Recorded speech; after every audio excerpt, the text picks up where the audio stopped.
మహబూబాబాద్ జిల్లాను విశ్వ జ్వరాలు పట్టి పీడిస్తున్నాయి. చిన్నారులు పెద్దలు అని తేడా లేకుండా గిరిజన ప్రజలు మంచం పడుతున్నారు.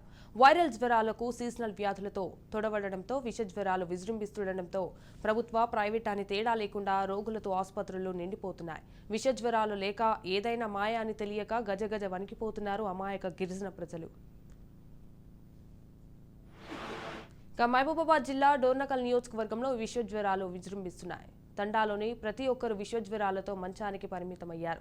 గత నెల రోజులుగా తండాలో జ్వర పీడితుల సంఖ్య పెరుగుతుండటంతో తండావాసులు ఆందోళన వ్యక్తం చేస్తున్నారు. ప్రతి ఇంటిలోని వారు జ్వరాల బారిన పడడంతో దిక్కు కూడా లేకుండా పోయిందని తండావాసులు ఆవేదన వ్యక్తం చేస్తున్నారు.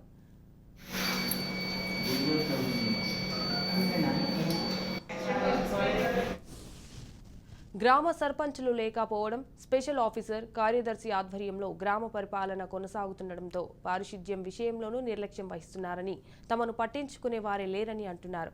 ఇంత జరుగుతున్న సంబంధిత అధికారులు చుట్టపు చూపుగా వస్తున్నారని తప్ప సరైన చర్యలు చేపట్టడం లేదని తండా వాసులు ఆగ్రహం వ్యక్తం చేస్తున్నారు.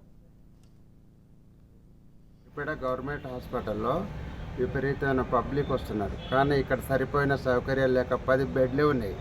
మిగతా వాళ్ళందరూ ఇటు అటు కూర్చొని బయట కూర్చొని కాలాపన చేసుకుంటూ వాళ్ళని సరిగా ట్రీట్మెంట్ లేక కూడా ఇబ్బంది పడే పరిస్థితి ఉంది.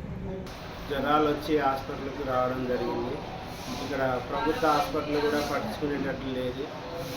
పడక గదులు సరిగా లేవు.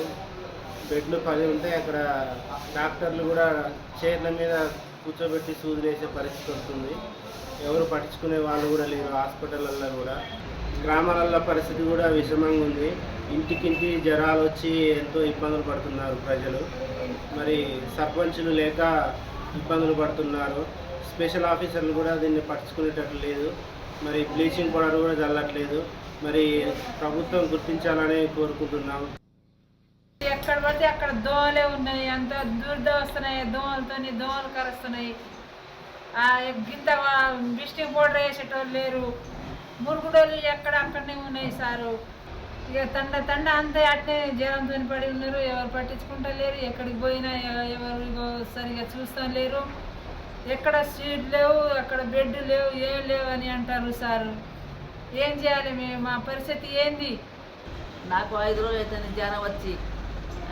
గవర్నమెంట్ ఎవరు పట్టించుకుంటలేరు. కింద పండుకోపోతే బెడ్ లేదు. జ్వరం నాతో పాటు తండ మొత్తం జ్వరం వస్తుంది. అసలు జ్వరం పోతలేదు. ఎట్లా కావాలి? ఎవరు పట్టించలేరు. సీజనల్ వ్యాధులు చాలా విపరీతంగా పెరిగిపోతున్నాయి. రోజుకు మా ప్రాథమిక ఆరోగ్య కేంద్రంలో సుమారుగా 150 నుంచి 200 మంది పేషెంట్లు వస్తున్నారు. ఇక్కడ ముఖ్యంగా జ్వరం మరియు కీళ్ళ నొప్పులు, ఒళ్ళు నొప్పులతోటి, అదేవిధంగా ఒంటిపై దురద, ర్యాషెస్ తోటి మనకు